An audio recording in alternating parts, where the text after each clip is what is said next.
Welcome to Zoom into a Career. This series is designed to introduce students to a culture of high achievement by interviewing industry professionals. I'm Andrew Kohler, the Community Relations Coordinator here at Yelm Community Schools. And today we have Rebecca Orbeck, Management Analyst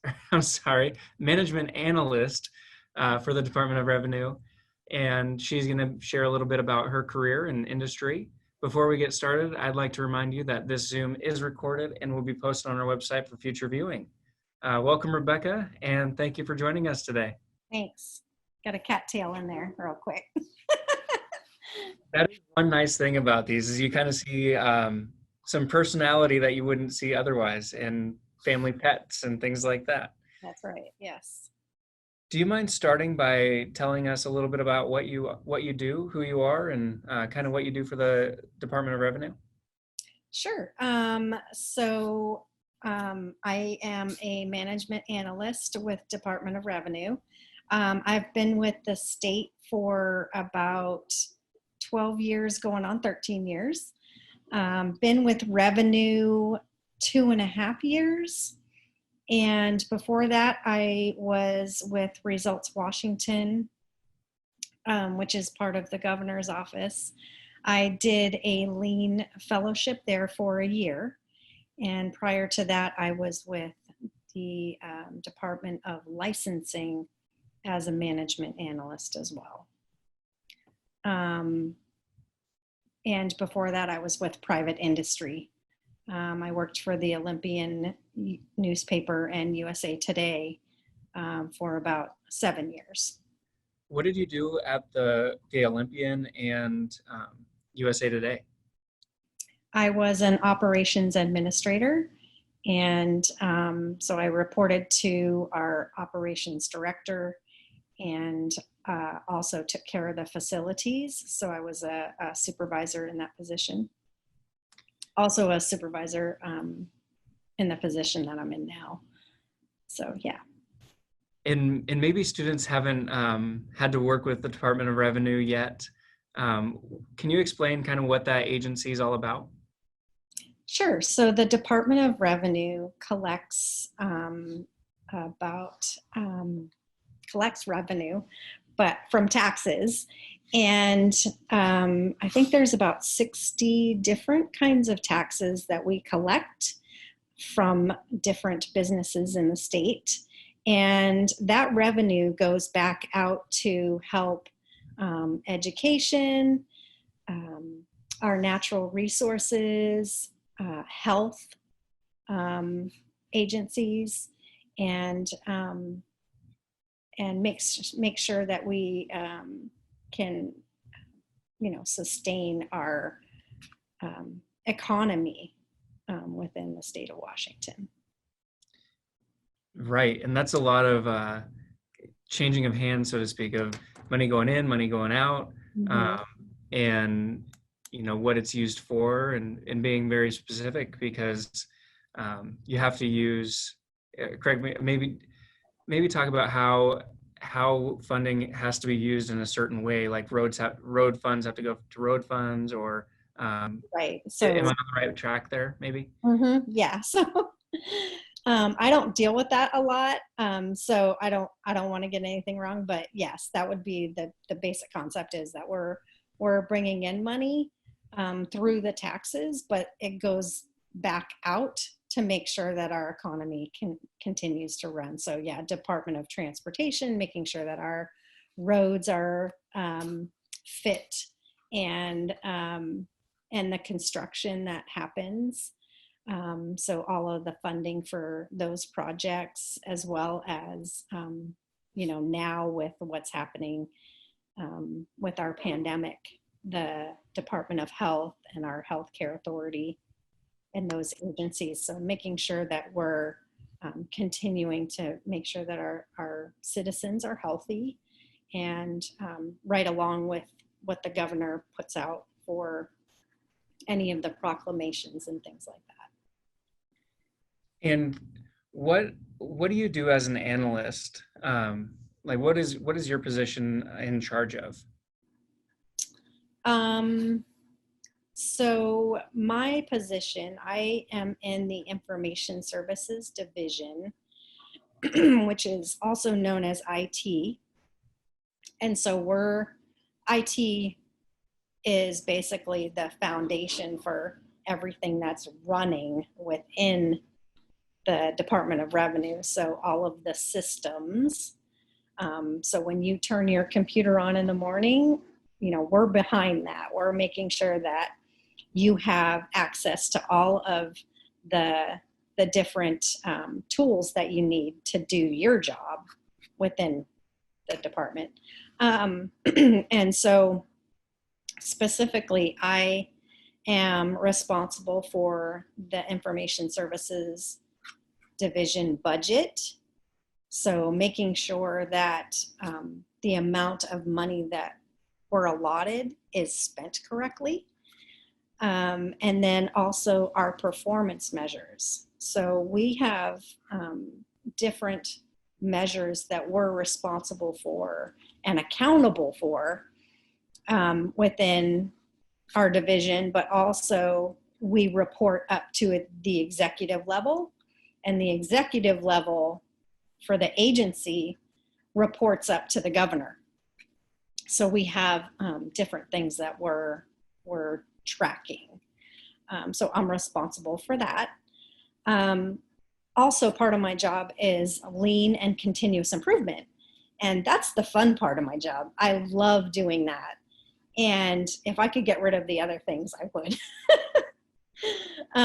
And so lean and continuous improvement, if you're not familiar with it, we look for ways to improve a process. So if something takes 10 steps, how can we make it better and more efficient, and maybe only do it in 6 steps?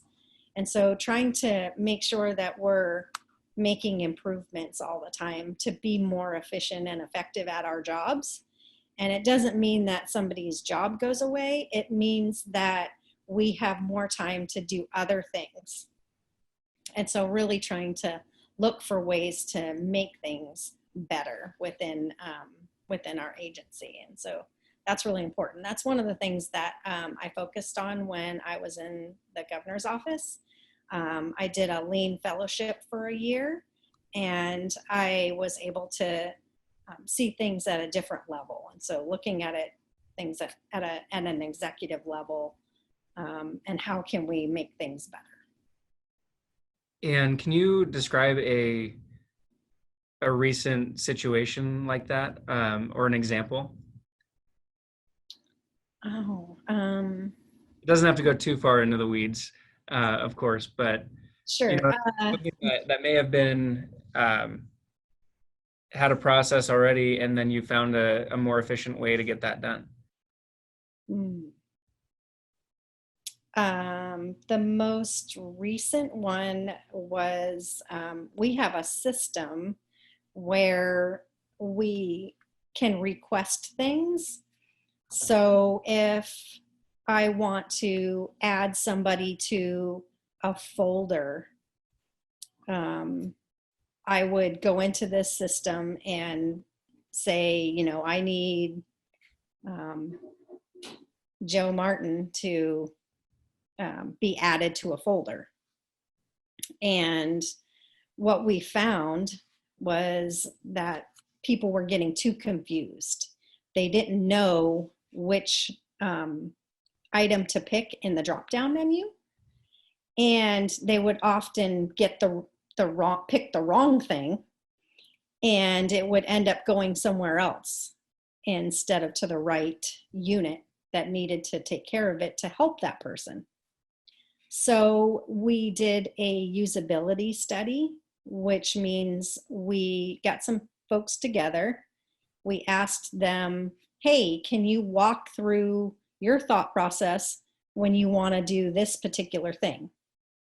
And what we found was people were typically picking the wrong thing or not filling it out correctly. And then it ended up going to the wrong folks that really needed to help them. So in the end, we actually improved that process by getting their feedback and adjusting. And so we would modify the list, and we also gave them more information. So we helped them fill the form out correctly so that it would get to the right folks the first time around. And so part of that, or I should say back up, a lot of that is getting your customer feedback. That's really important. And then having them go back and look at it again and asking them, does this work for you? What else can we improve from this point on? You know, we've improved this piece, but is there anything else that you see here that can be improved? And getting that customer feedback and adjusting, and then hopefully things will start to be fixed, right? That's the end goal, is that the customer is satisfied, and that it makes our work on the IT side easier. Does that make sense? Yeah, absolutely. And finding the quickest way to get to from A to B, or Mm-hmm. I guess A to C, and making B the most efficient avenue. Right. Uh, can you tell us a little bit about the training that you needed to enter the career field that you've chosen? Hmm. Um,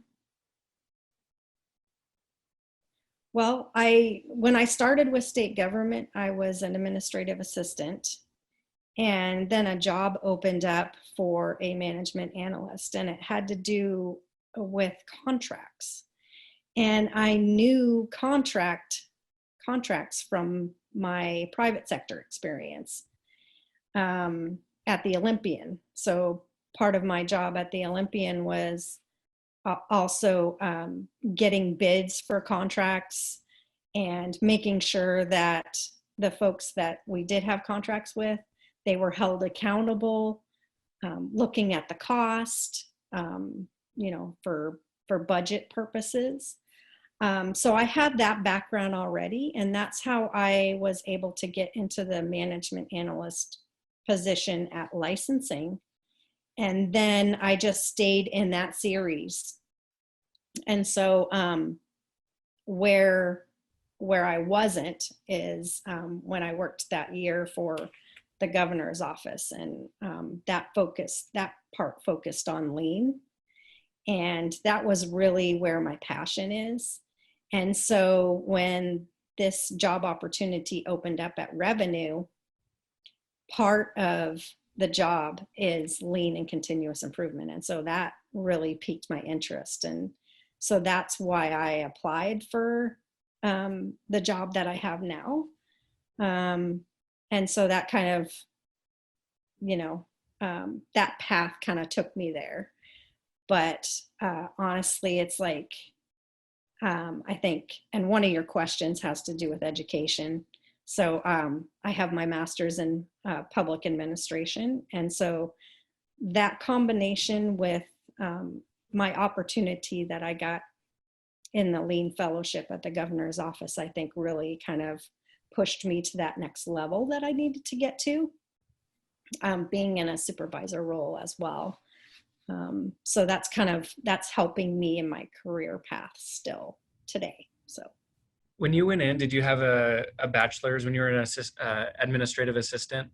Did you have I, your bachelor's, or did you get your education while you were working? I did not. I had an associate's degree in business with a major in paralegal. I never ended up in the legal field. It just didn't work out for me.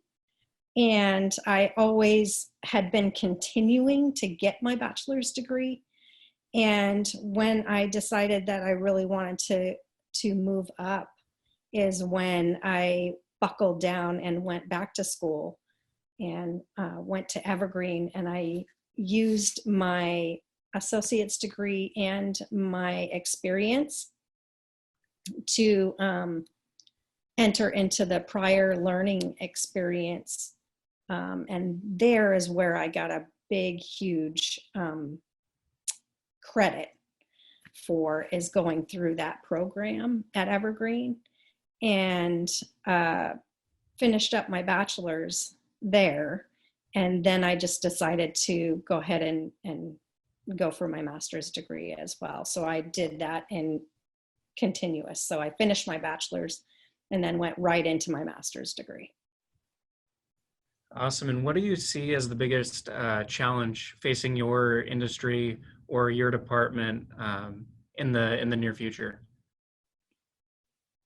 The biggest challenge, I think, is we've been thrust into teleworking right now, and I think the biggest challenge is using these types of communication methods.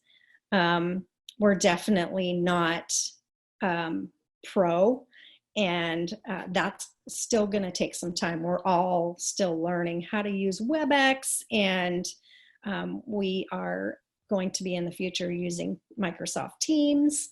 So just getting used to that kind of technology from that standpoint.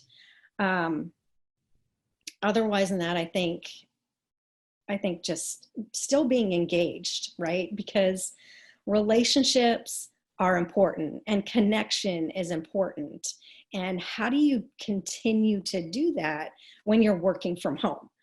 How do you continue to do that, have that engagement when you're not in the same room, right? And so I think that really is the biggest challenge. The kids that are coming up now and going to be graduating, they have that technology use already under their belt, right?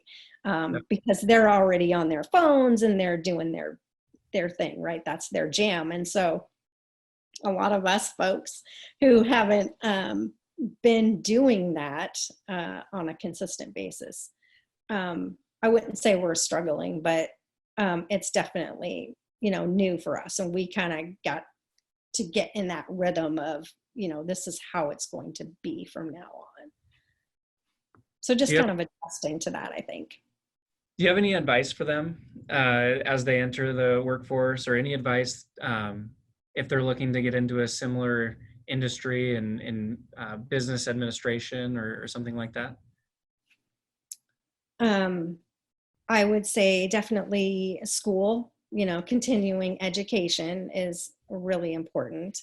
But if that's not your jam, then getting experience is really important. And so a lot of it is, even if you don't have the schooling behind you, but maybe you've done an internship or you've shadowed somebody, what did you learn from that?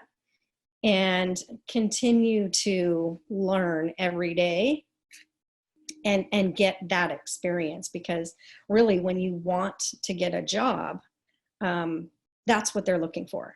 Do you have the skills to do that job? Number one. And do you have the soft skills, right? And soft skills meaning people skills. Do you have, can you engage with people? Can you have a conversation, and not just through text? You're going to need to have an actual face-to-face, I'm looking at you, conversation. And so can you carry on a conversation and those types of things? Can you take direction? It's not always going to be your way. What your supervisor or boss tells you to do, you need to do it. And not push back, Can you ask questions? Absolutely.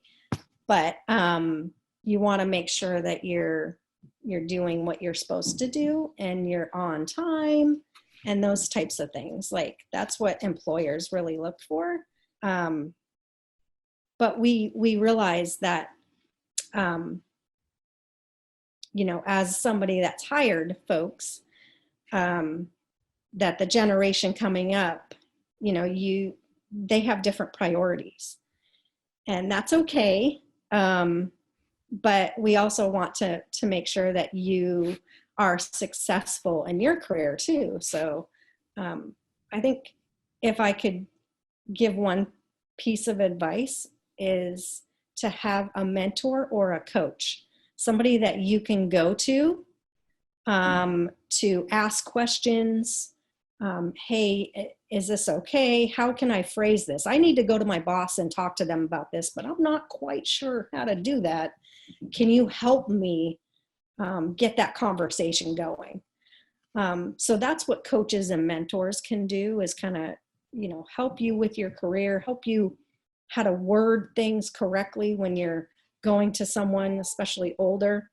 The older folks, older generations, they have a different way of looking at things and how you interact and stuff like that. So I think just having somebody that you can go to is really important. Do you have any advice that you would have given yourself as a freshly graduated, 18-year-old Rebecca? Oh my gosh, if I could do that over again.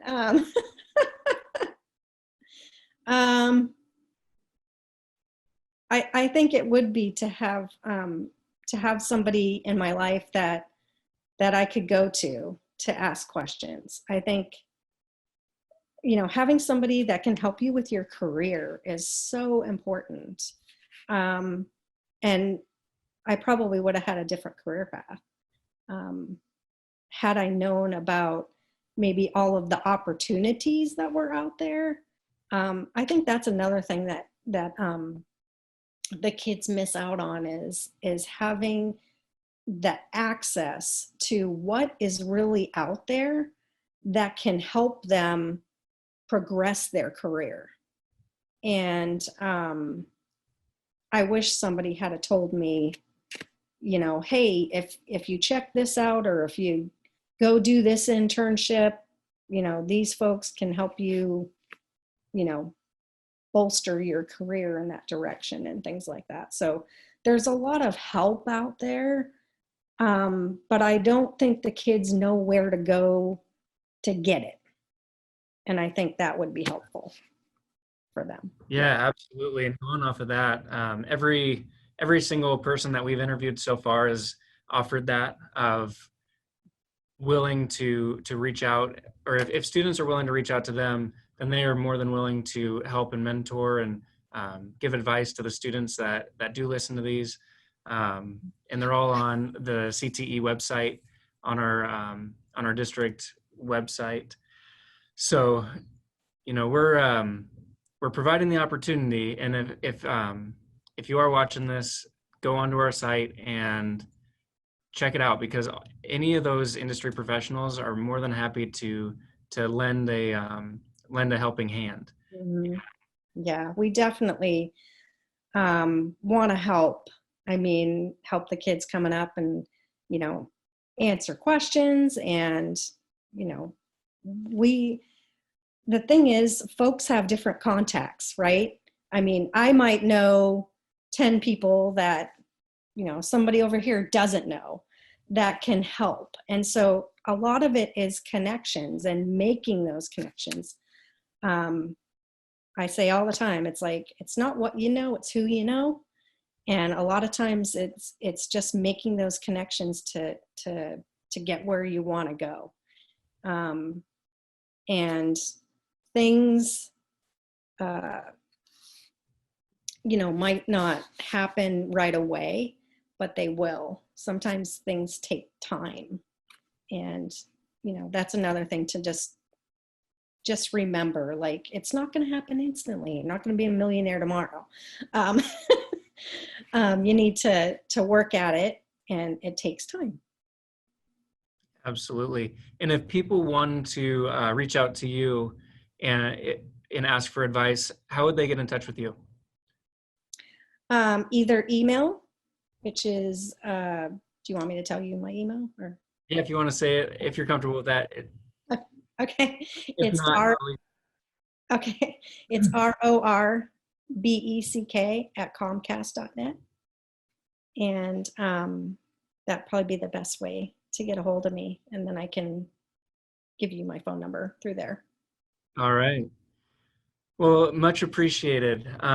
Thank you for offering that to students who might reach out. And again, thank you for coming on and taking what ended up being a little bit longer than we thought because of the technical difficulties. But thanks for hanging in there with me Yeah. and doing this. Yeah. Thank you so much. I hope I wasn't rambling at certain parts, but hope I made sense. Oh, you're fine. Well, anyway, I hope to meet you in person eventually and see you around town. That'd be great.